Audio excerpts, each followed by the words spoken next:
Hey guys, what's going on? It's Andrew from AR Media.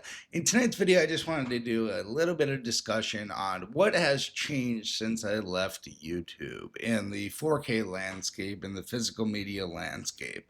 So I'm going to go over some pros, some cons, not really pros and cons, but really just what has changed, positives, negatives, things like that.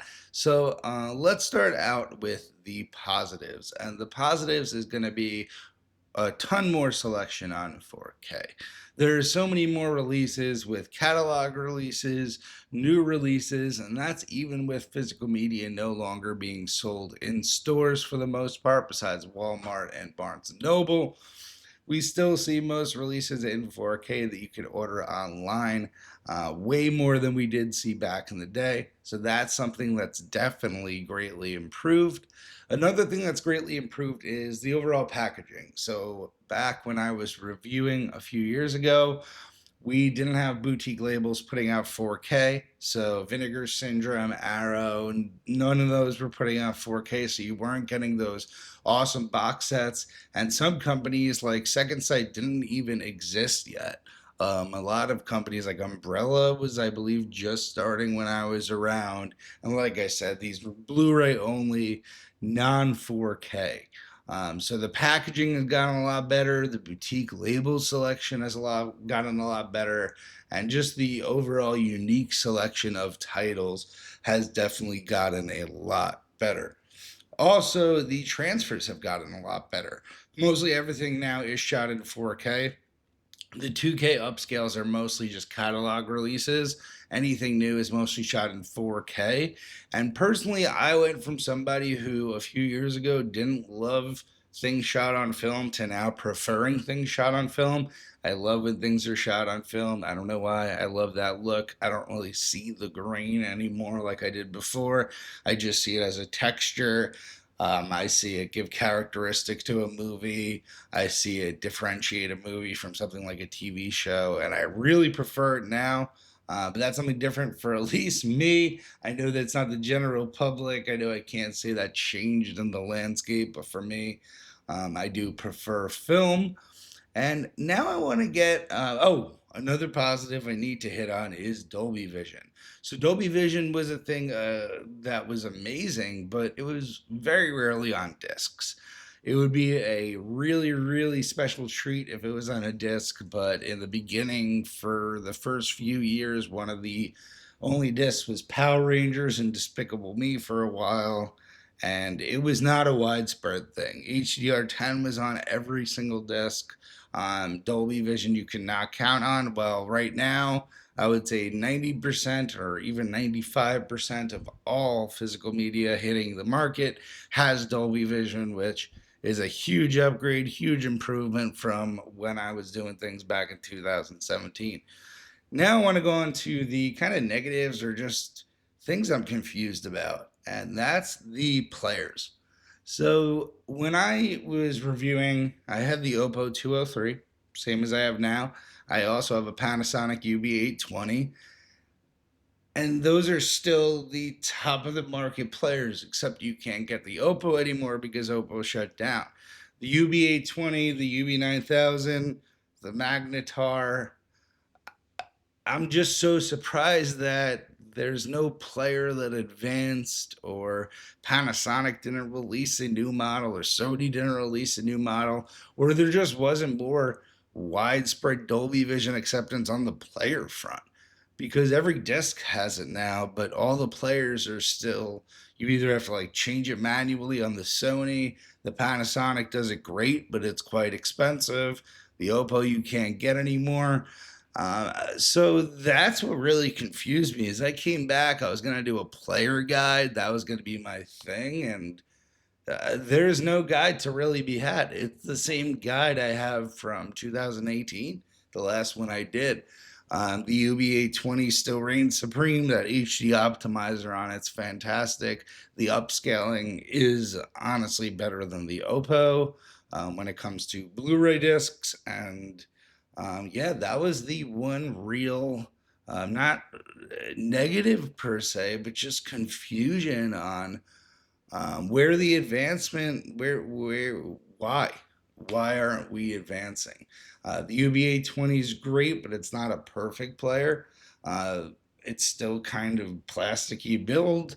The disc tray mechanism is a little bit and overall, we could use more players on the market. Sony, step it up. LG, step it up. Samsung, step it up. I mean, this is kind of crazy to me. Pioneer, whoever needs to.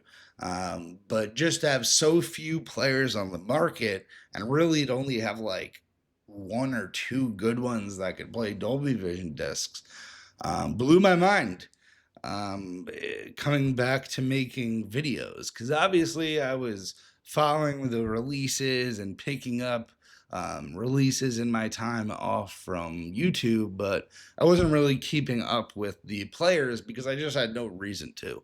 I had what I needed. I knew I wasn't going to replace my Oppo or my UB820, so I was good to go. So coming back, doing my research a little bit, I did see how much the TVs improved, and that was getting my C4 OLED. But yeah, the physical media players have not improved at all, and it's kind of scary because you invest all this money, and we're relying on a few players at this point. I really think Panasonic should release something updated that's in the same price range. And I know you'll comment below that the UB9000, but that's an extremely different price range. It is a way better build, but it's just a different product overall. I do think they should upgrade the UB820, maybe make a UB920, make a metal build, make it more comparable to the OP UB203. I mean, we are paying for it with the $400, $500 price tag with MSRP. So, yeah.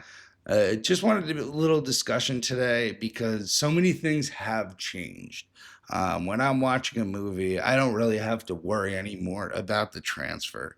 And most of the time, it really looks fantastic because they are really all 4K scans for the most part. And the HDR is really never botched because so many times we get a Dolby Vision layer that looks fantastic. So things are a lot better than they were in 2018 in the 4K market. The one thing, another negative I do want to hit on is the shopping experience. And this is actually a big one I want to hit on. So, one of my favorite parts of physical media in general, whether it be vinyl, 4Ks, cassettes, I collect those, is going and searching bins and going to Best Buy and looking for like a rare title that I wanted or something that might be out of print or going out of print or something with a slip cover that might not have a slip cover if I order it online. And we lost that. We have Walmart, and shopping at Walmart's a disaster, at least near me.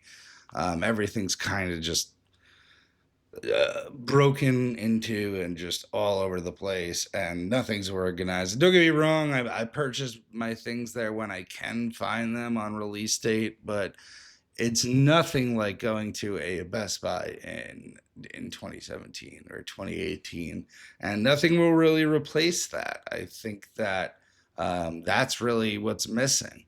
So I have an FYE near me, so that's one of like the last standing physical media stores, I would say, franchise wise in the US. And their prices are crap. Everybody always knows that. But at least you do get to poke around. But even their physical media section is so sized down for like pop figures and, all the other crap that sells a lot better, I guess, than the 4Ks and the box sets and things like that, too. But that's one of the negatives that I really wanted to hit on was the shopping experience because I used to meet people all the time when I was shopping for 4Ks. I used to actually run into fans of the channel. That was a big thing actually at the Roosevelt Field one. And yeah, I mean, it was a great time. But now everything's online, and truthfully, that's when my buying slowed down a lot. That's when my curation started even more because when I order something online, all those clicks for some reason does something in my brain to make it hit more of the impact of this purchase. I think it's great, truthfully. I think it's a great way to stop yourself from overspending on physical media. I think it's really easy to do that in certain months. Um, but the online purchasing just isn't the same. I don't like having to wait for the shipping.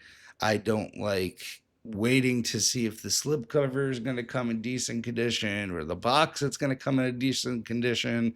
Ordering from Amazon is a disaster when it comes to condition. I mean, if you don't care and you would want all your 4Ks just in the traditional black cases, that's not me. That's the problem. I'm more of a collector aspect. I want my slips. I want things to be as pristine as possible. And with online, it just makes it so difficult that I really do second guess titles.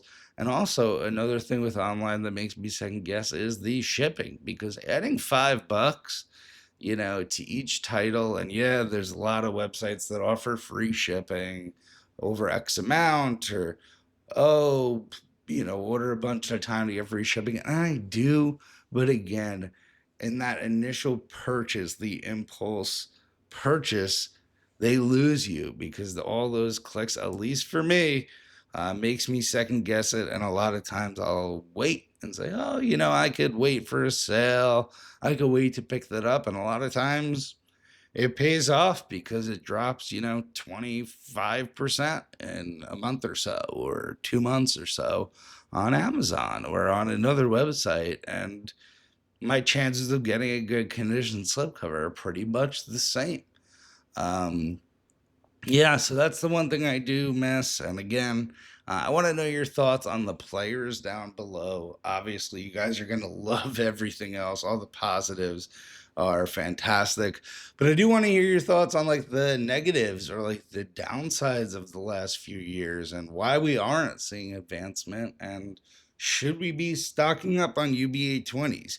Should we be stocking up on X800s or whatever Sony's budget player is? We don't know at this point. But it's just odd to me that they're not announcing new models. Panasonic's announcing new models here or there, very, very rarely. But the fact that you have to pay, you have to get a certain model to play Dolby Vision and pay a little more, it's just confusing. Every player should play Dolby Vision, and the premium players like the UVA20 should be like an all metal build, Oppo 203 style, read every type of disc, um, always have the auto resume feature, lose that power save feature. Again, I'm going on a rant here, um, but things can improve on the hardware front. And definitely, I mean, I don't think they'll come back to stores. But let's hope, because Best Buy right now is selling lawnmowers, and I can't imagine those are selling too well. So, anyway, again, guys, let me know your comments down below, and I'll see you guys in the next one.